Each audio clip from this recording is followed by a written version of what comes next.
give you an example. It was one time to where I had, it's been a couple times to where I've had like a super smart white folks from like various universities come up to me and be like, yo, you've changed my life in a lot of ways, right? Not just like the way, not just my arguments, but the way I learned, you know what I'm saying, about alterity and about difference, like how I interpreted, you know what I'm saying, the black body has changed now from like ontological things, like things I've been born with and been taught to see, you know what I'm saying, black as bad, not literally said in that context, but really actions saying that.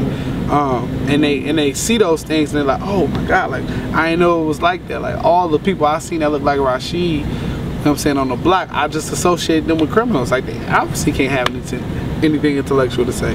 And for me, breaking that was like fundamentally a part of breaking everything I seen, not everything necessarily, but one of the fundamental things I seen wrong with like the society we live in is like how we kind of put people into this, like, you know what I'm saying, caste system and frame them to only having a certain amount of value, you know. And definitely in the context of like race, right? So people call me like a race team, and I don't even know. I think that's just really like a white way of saying black team, because we talk about ourselves, but whatever, we're a race team, right? But especially in the context of race, because it helps a person understand, you know what I'm saying, how the way they see, how they see each other is really based upon some stuff that they've been taught since they've been born and stuff. So the extra, you know what I'm saying, point that I've given, I feel like debate, as far as for me, has been, you know, saying instrumental in changing a lot of people's minds and teaching a lot of people around the flaws, about the flaws really, that they've never thought were really flaws since they've been born, because they've been taught this way. And it's not necessarily just to teach white people, because like I was saying about me learning not to be homophobic or understand what feminism is, or all these things that have to do with myself. All these things are progressional things, you know. Like when people learn stuff inside of the debate, I feel like it really it helps them it helps them for the rest of their life. And the last part of it is, you know, it was this young boy that was a part of the Bay Area Urban Debate League. You know, Oakland is like, they say Oakland is the robbery capital of America as of right now. That's what I like seeing in the sand. But as far as like the top 10 worst cities in America on Forbes list, we number 3, right? I don't know what other list is. And it's like one of the kids that was a part of UDL Oakland had got killed around the time when I was at this college tournament. And I wasn't necessarily super close to this kid. I remember from, because he went to my high school, and there's been other kids I've been, you know what I'm saying, more close to that, you know what I'm saying, passed or something happened to him. But this kid especially kind of affected me, because I remember seeing him at the camp that I was working at that summer, the previous summer, and I remember him not being really interested in nothing that was going down. I remember having to do it, like we had situations where we brought kids out to juvenile hall, like out of the, you know what I'm saying, the youth prison, and like, all right, they tell their PO they're gonna do debate, you know what I'm saying? The PO like, all right, we'll let you go to the debate camp. This, that, etc., like certain situations and stuff, to where we're really trying to help get out of the system.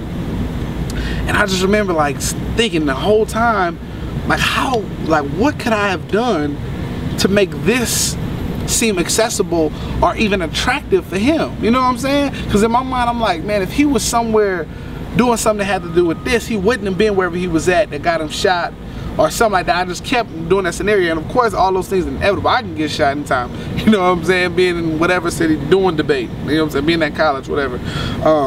But mainly my main point was, along with all this learning that you can access from debate, it's always been my mission to try to figure out how can I open this space up to as many people, and especially to those people that don't see it as attractive or see it as something that they want to do in their life, and see it as beneficial.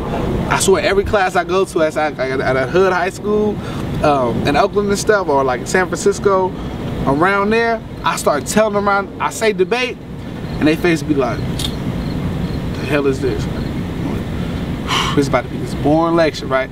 Then I start talking about how I'm rapping. I'm talking about how like I'm using J. Cole. I'm talking about how I'm flying state to state. I'm talking about how people was, you know what I'm saying, over the debate stuff. I'm talking about how I went to New York for free. I'm talking about how I had lunch with the president of my university, you know what I'm saying, and chilling in this mansion. I'm talking about like how people offering me these jobs because I debate, people, you know what I'm saying, paying me to speak, me learning all this stuff. I'm talking about like how I'm meeting all these celebrities just because I'm in a space where a celebrity would be at, how I made it out the hood, how I'm getting money now, all this stuff, right?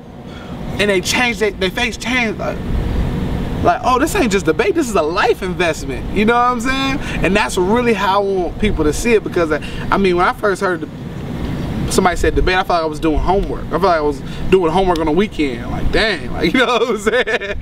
I'm supposed to have free time right now. But it's really not that. It's so much of a life investment, and it's so much that will contribute to those, you know what I'm saying, individuals' lives, you know, as far as they go. I know people that's been a part of debate for like a couple months. Now they in law school acting like they was the top debater in the world, but it did that much for them in a couple months, you know what I'm saying? So with that, it's just like those things combined, I really open up. I really want to do something so I can prevent the next, you know what I'm saying, kid from not getting killed inside that situation. Maybe I can. The same way I've, you know, tried to help as many kids as I can. So yeah, try to open it up. DOD, debate or die. Now I'm playing.